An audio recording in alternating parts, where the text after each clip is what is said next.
នេះអូនសតិកានិងម៉ាក់ប៉ាមកញ៉ាំអាហារពេលល្ងាចនៅអាហារដ្ឋានមួយកន្លែងដែលមានទេសភាពស្រស់ស្អាតមែនទែនបែប relax បងប្អូននិយាយទៅពេលយើងមានអារម្មណ៍ធុញថប់ពីការងារ stress មានសម្ពាធនៅក្នុងការងារយើងអាចមកញ៉ាំអាហារជុំគ្រួសារនិយាយទៅចំពោះជីវិតរបស់យើងម្នាក់អ្នកណាក៏រវល់ជាពិសេសគឺរវល់ក្នុងការបំពេញកាតព្វកិច្ចរៀងខ្លួនប៉ុន្តែយើងត្រូវចេះរកពេលវេលាឆ្នៃឲ្យស័ក្តិសមទៅនឹងការខិតខំប្រឹងប្រែងរបស់យើងកន្លងមកបើសិនជាយើងមិនដែលបដោយពេលវេលាវាអាចធ្វើឲ្យយើងអត់មានភាពអែមល្ហែមនិងភាពកក់ក្ដៅនៅក្នុងគ្រួសារយើងទេជាពិសេសកូនតូចរបស់យើងគឺគាត់ត្រូវការភាពកក់ក្ដៅពីឪពុកម្ដាយអញ្ចឹងណាអញ្ចឹងហើយទើបខ្ញុំចូលចិត្តឆ្លៀតពេលបន្តិចបន្តួចដើម្បីបំពេញសេចក្តីសុខឲ្យជីវិតព្រមទាំងក្រុមគ្រួសារផ្ទាល់នេះគឺជាទស្សនវិជ្ជាដ៏ស្រស់ស្រាយមួយនិងប្លែកភ្នែក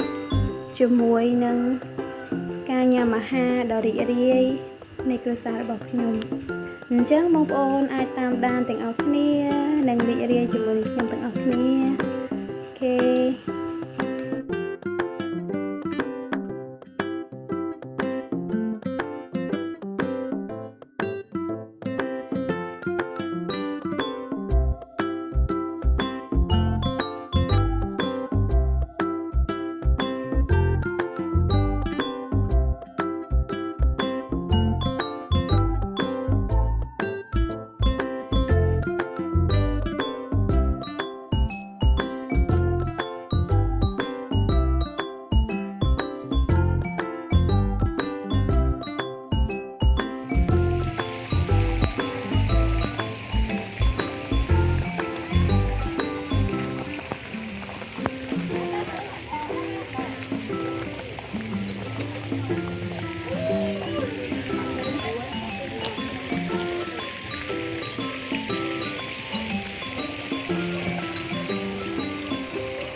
Hello mami mới.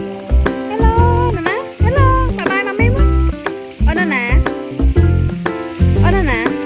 Ôi nè phải mình đi mà. Ôi nè. Ôi nè lên tắc. Ôi nè đỉnh lạnh. Ôi mau thử ấy. Ôi mau thử ấy. Nha mấy kế. Ôi cầm món ấy cái nhám mày nhỏ. Quay cha. Chụp một. Dạ ba mình đưa về cho ba thử cho ba nè. Hello. Hi guys. Nè, hi guys. Papa guys.